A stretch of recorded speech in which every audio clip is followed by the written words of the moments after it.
Major గా alpha cells నుంచి వచ్చేటువంటి గ్లూకోగాన్, బీటా సెల్స్ నుంచి వచ్చేటువంటి ఇన్సులిన్ మేజర్ గా మన రక్తంలో ఉండేటువంటి గ్లూకోజ్ లెవెల్స్ ని కంట్రోల్ చేయడంలో ముఖ్య పాత్ర వహిస్తాయి.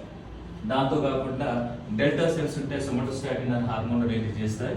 అండ్ పీపీ సెల్స్ అంటే ప్యాంక్రియాటిక్ పాలిపెప్టైడ్ అనే హార్మోన్ సెక్రెట్ చేస్తాయి. మేజర్ గా మనకు 2 హార్మోన్స్ తోటి ఇంపార్టెంట్.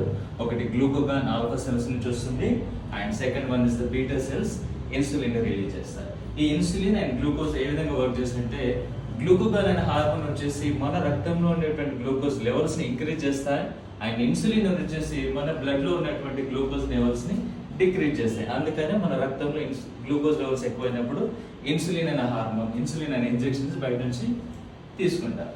అండ్ ఎందుకు వస్తుంది అసలు? సో ఇన్సులిన్ అనే హార్మోన్ లోపం వల్ల కానీ, ఇన్సులిన్ హార్మోన్ పూర్తిగా సెక్రెట్ అంటే పూర్తిగా లేకపోవడం వల్ల కానీ, ఉన్నప్పటికీ అది పనిచేయకపోవడం వల్ల కానీ మనకు షుగర్ వ్యాధి వస్తుంది. ఎందుకు